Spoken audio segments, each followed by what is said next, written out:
Facebook live के माध्यम से कुछ लोग अपने आप को नेता बनने का प्रयास कर रहे हैं। मैं उनसे ये कहना चाहूँगा कि फेसबुक लाइव चलाने से और भ्रम पैदा करके कोई नेता नहीं हो सकता है। नेता तो वही होगा जो जनता का ईमानदारी पूर्वक सेवक होगा, जमीनी स्तर पे काम करेगा। मैं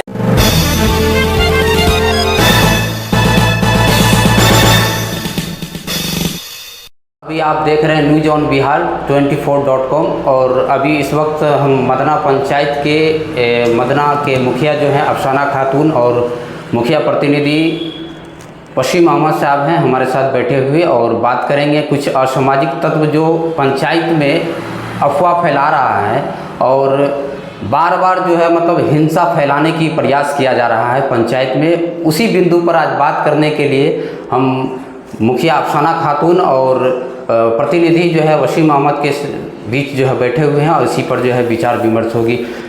तो सबसे पहले स्वागत है आप दोनों का जो है न्यूज ऑन बिहार चैनल पर।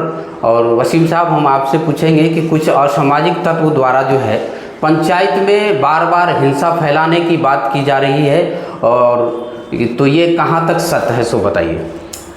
देखिए, सबसे पहले तो आपके चैनल का बहुत बहुत धन्यवाद कि इस प्रकरण का खंडन करने के लिए आपने हम तक संपर्क साधा जी। और हमारी माननीय मुखिया जी भी प्रेजेंट हैं और मैं उनके प्रतिनिधि के हैसियत से आपके सवालों का कुछ जवाब देना चाहूँगा ताकि आपके चैनल के माध्यम से कुछ लोग जो हमारे पंचायत में भ्रम फैलाने का प्रयास कर रहे हैं, ऐसे लोगों से हमारी आम जनताएं पंचायत की सावधान रहे।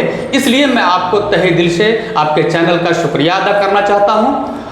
और आपने जो कहा है कि कुछ लोग हमारे पंचायत में अशांति पैदा करने का प्रयास कर रहा है, मैं आपको ये बता दूं कि जब से हमारी मैडम मुखिया बनी है तब से ही कुछ लोगों के पेट में दर्द होना शुरू हो गया है, जो असामाजिक तत्व के लोग हैं। क्योंकि जो लोग हमारे निकटतम प्रतिद्वंदी रहे और इससे पहले भी जो लोग हमारे साथ चुनाव लड़े हैं, जनता ने उसका रिजल्ट दिया। जनता की निर्णय सर्वोपरि है।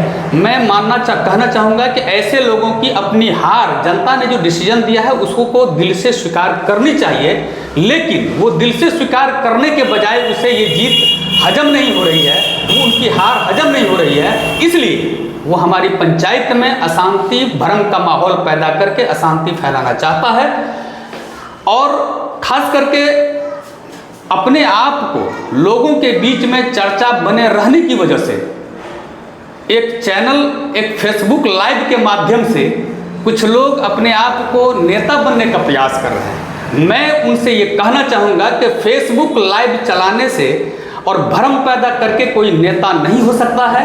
नेता तो वही होगा जो जनता का ईमानदारी पूर्वक सेवक होगा, जमीनी स्तर पे काम करेगा। मैं ऐसे लोगों से पूछना चाहता हूं कि अभी तक आपने एक भी जनता के जनहित का कोई काम किया हो तो मुझे बता दें। लेकिन जब आपने ऐसा नहीं किया तो विरोध करना लोकतंत्र में ये अच्छी बात है, लेकिन विरोध के आड़ में भ्रम पैदा करके आम जनताओं के बीच में आपसी भाईचारगी की माहौल को खड़ा करना, आपसी भाईचारगी के माहौल को दूषित करना, दो समुदाय के लोगों के बीच में कभी हिंदू कभी मुस्लिम, कभी मस्जिद कभी छठ घाट के नाम पे जागरूकता के आड़ में अपनी राजनीति की रोटी सेकना, ये तो बहुत गलत बात है। मैं ऐसे लोगों को ये कहना चाहूँगा कि आपको नेता तभी हो सकते हैं जब आप सच्चे सेवक होंगे जनता का। ये झूठ की भ्रम फैला करके हिंदू मुस्लिम आपसी बांट करके ऐसा आप कभी नेता नहीं हो सकते हैं, पहली बात। दूसरी बात कि जागरूकता जनहित की आप बात करते हैं। जागरूकता तो ये है कि जिस बिंदु पर आप कुछ बोल रहे हैं, सबसे पहले तो उसकी पूरी जानकारी आपको हो, फिर आप करके बोलना चाहिए, फिर आप दूसरे को जागरूक कर सकते हैं।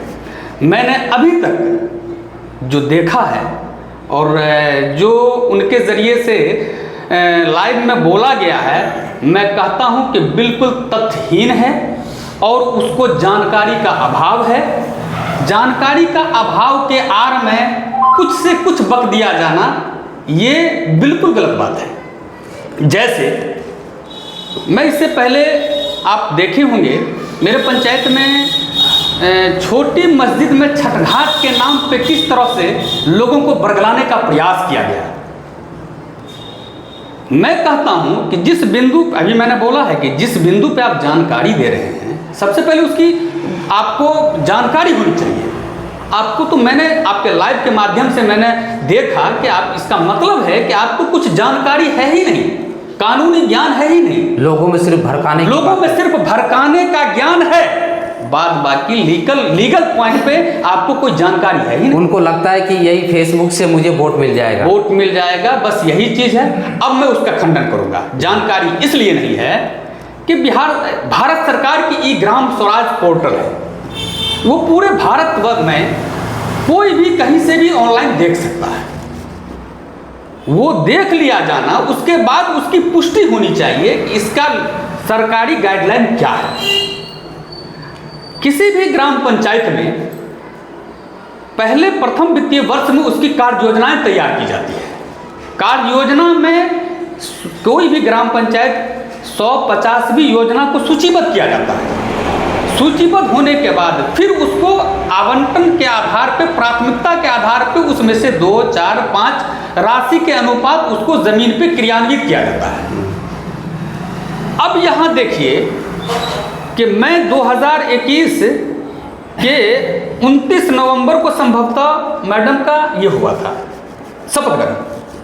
किसी भी वित्तीय वर्ष की कार्य योजनाएं बनती है तो मार्च तक उसका अहमियत रहता है। फिर जो है अगले वित्तीय वर्ष के लिए योजना का चयन किया जाता है ग्राम सभा से। तो मेरे बनने से पूर्व ग्राम सभा में चयनित किया गया योजना था। मैंने उस सूची को देखा कि पूर्व में कौन कौन सी योजनाएं ग्राम सभा से चयनित पोर्टल पे लोडेड है। उसमें मुझे ये दिखा कि वार्ड संख्या 10 में ग्राम सभा से छोटी मस्जिद में छठ घाट का निर्माण की योजना, उस कार्य योजना में जो 25-50 जो सूची है उसमें ये भी दर्ज है। तो अब वो सूची कार्य योजना में होना और जमीन पे उतारना, दोनों में बहुत फर्क है। बहुत सारी योजनाएं उसमें हैं। अब उसमें से मैंने देखा कि यहाँ इस चीज़ की आवश्यकता नहीं है, तो वहाँ वो सूची को आगे में उसको एम्बाइंड किया गया। जो जो योजनाएं नहीं होना था, जो अनलीगल योजना पूर्व से दर्ज था वो नहीं होना था। क्योंकि मुझे लगा कि जहाँ छठ घाट होना चाहिए, जहाँ हमारे हिंदू समुदाय के हिंदू भाई के छठ घाट मनाते हैं, वहाँ होना चाहिए। तो वहाँ मुझे लगा कि यहाँ आवश्यकता है प्रोटेक्शन वाल का, क्योंकि वहाँ कब्रिस्तान है, आम ग्रामीण जमीला बाजार के लोगों का वो रास्ता है, वहाँ पोखरा है और वो सड़क जो है नीचे में कट के वो पोखरा में समावेश हो रहा था। इसीलिए मुझे लगा कि यहाँ तो एक प्रोटेक्शन वाल अगर हो जाता है तो यहाँ रोड का सुरक्षा होगा, आवागमन बेहतर बनेगा। तो उस पीरियड में मेरे यहाँ ग्राम पंचायत को राशि उपलब्ध नहीं था। मैंने आग्रह किया अपने पंचायत समिति से कि आप के पास अगर फंडिंग है तो आप प्रमुख महोदय से बात करें और इस प्रोटेक्शन वाल को आप निर्माण कराएं। मेरे आग्रह पे समिति महोदय ने प्रयास किया, उनको पंचायत समिति मद से उस योजना को की राशि दी गई। उन्होंने मेरे पास में आया और बोला कि मुखिया जी ये नियम है कि हम जब पंचायत समिति से करेंगे इस योजना को तो एनओसी आपको ग्राम पंचायत के द्वारा पहले निर्गत की जाएगी। मेरे पास में ग्राम पंचायत में उन्होंने आवेदन दिया, विधिवत उनको प्रोटेक्शन वाल के लिए एनओसी दी गई। उस आधार पे वहाँ प्रोटेक्शन वाल का पंचायत समिति के द्वारा कार्य हुआ, जो आज कार्य पूर्ण हो चुका है।